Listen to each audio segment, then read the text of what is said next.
Hey, Spanish friends, how are you doing? I just wanted to check in and give you a few grammar tips and tricks. So, if I were to ask you the question, what are some ways to be successful in school?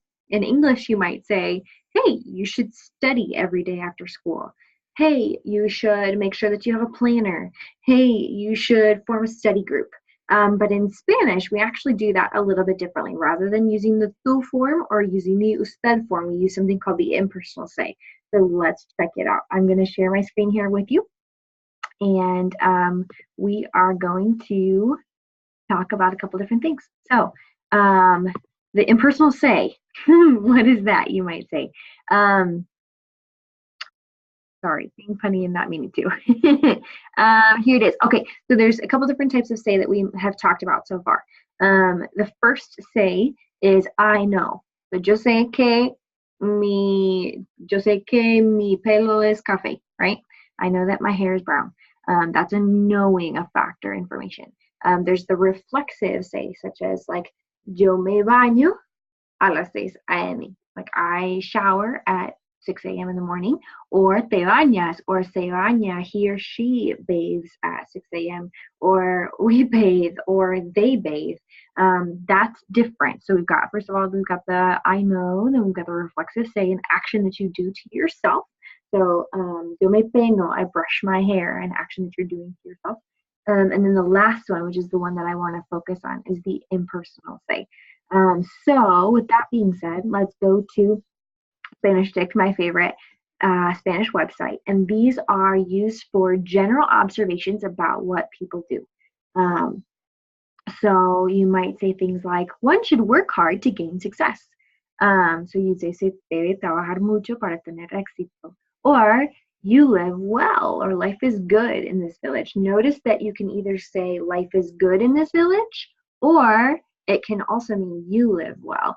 And that's the same phrase in Spanish, but it has two meanings in English. So if you say, viví muy bien en este pueblo, and then they're looking for witnesses to the crime. Se busca, there, notice it's plural, but it's singular in the impersonal say. Se busca a los testigos del crimen. Um, so I want to point this out. While the above English transitions contain one, they, or you, there's no obvious grammatical subject in Spanish. So that's where you get this, like, it could be life is good or it could be you. This lack of an obvious subject is a key part of the impersonal say constructions, and what makes them impersonal. Okay, so this is how you make the impersonal say. You take say, doesn't matter because you're not referring to a specific person, so it doesn't have to be me, it doesn't have to be te, it doesn't have to be nos, it's just say. So it's super simple. And then you take the verb in the third person singular. So you might say, okay, what's the usted al ella form? Estudia. Okay, so say estudia muy bien en ese café. So I go to Starbucks every Friday night and I work on lesson plans. So I would say, se estudia muy bien en ese Starbucks. Or it's better to work without distractions. Se trabaja mejor sin distracciones. So let's jump back into an example from our actual Spanish 4 class. So this is from Spanish 4.1 from one of the units, and I literally just copied and pasted it. So it's talking about llevar clases difíciles en la escuela, la tarea, y además las actividades extracurriculares pueden causar estrés. ¿Cómo puedes solucionar este problema sin eliminar la opción de las actividades extracurriculares? And then it says escribe el problema y provee soluciones con ejemplos. So, a couple different things. First of all, we're going to flip the prompt. And a lot of us at the beginning of Spanish, this Spanish course, ask like, hey, what does it mean to flip the prompt? So I look at the question, right? So I find the question marks. ¿Cómo puedes solucionar este problema? The first thing, what's the problem? I need to identify that. And then I need to define sin eliminar la opción de las actividades extracurriculares. So write the problem and then provide specific solutions. So check out what I did. This was their initial sentence. I just took it and I flipped it back around. En la escuela es difícil balancear las clases difíciles. Ojo, look here. I took the same las clases difíciles. I took that here. I just put en la escuela, I put that at the beginning of the sentence to define where it's happening. That helps my reader to know, or me as the teacher to know, what you're talking about and where it's taking place. La tarea, la tarea. Las actividades extracurriculares, las actividades extracurriculares. So I took all of the same main vocab and phrases and I just flipped them around in my sentence. So now suddenly, as a reader, I know, oh, in school, it's difficult to balance difficult classes, homework, and extracurricular activities all at the same time. So if this is my prompt, jumping back out as the student then, if this is my prompt, ¿cómo puedes solucionar este problema? You'll note the verb is puedes. So that's in the tú form. I, as a writer, have an option either to answer in the yo form because it's asking me, how do you solve this problem? So I can either say, I solve this problem by, or, so that would be, yo puedo resolver or solucionar este problema, right? And then I would explain how I would resolve this problem, or an even better way to do this in Spanish that you're going to use for formal essays. So any sort of test, this is important to note, any sort of test for our Spanish class, or if you're writing an email, this would exclude. So this does not include the emails that you get from there's like a Fernando and a Roberto, and I don't remember who else in this class. If you're writing with another student for the practice exercises in the Spanish 4 class, you don't need to do this. You can respond in the tú form because they're your class. But when you're talking to somebody that's at a higher level than you, like your teacher or your boss or your grandma, to show respect, you're going to use the usted form.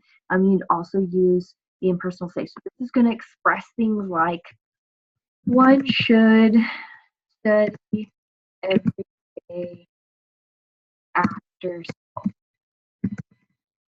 for 1 hour. Okay, so in English class, I don't know if your teacher has ever said this, rather than saying you should study, your English teacher might have told you you should use one should or one ought to, right? Because in English, when we're writing formally, we don't use you as the audience. We say one, he, or she. So instead, this might look like this. One should study every day after school for 1 hour. Right? Estudiar todos los días por 1 hora después de las clases. Okay? Or it's good study group. Notice I didn't put a subject in there. There's not a he or a she or an I. That would translate as, for example, they pueden estar un grupo. Okay, you can form, or you can form a study group, or it's good. It could be either or.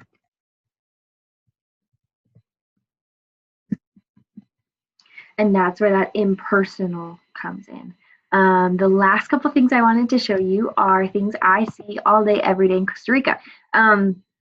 So say you go to, and keep an eye out for this even in the States. If you go to the bank, I guarantee you're going to see one of these. Se habla español. Rather than saying we speak Spanish, like hablamos español, grammatically in Spanish, we have to say se habla español or se habla inglés, right? Would be what they would offer here in Costa Rica. Check this other example out. Se vende esta casa. Instead of saying we're selling this house, vendemos esta casa, or vendo esta casa, which you will see more now, but it's not technically grammatically correct. You should say se vende esta casa. Here's another example. Se alquila habitación. So they're renting, se alquila, they're renting a room. So those are some real everyday examples of the impersonal say.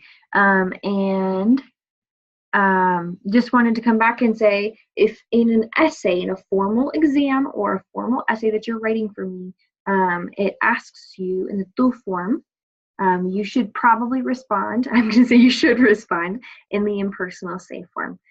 So that uses the say, and then it uses the third person form of the verb. If you have any more questions, feel free to reach out to me. But hopefully that gives you a few more tips and tricks to put in your toolbox of how to sound like a native speaker. So thanks for watching, and buena suerte.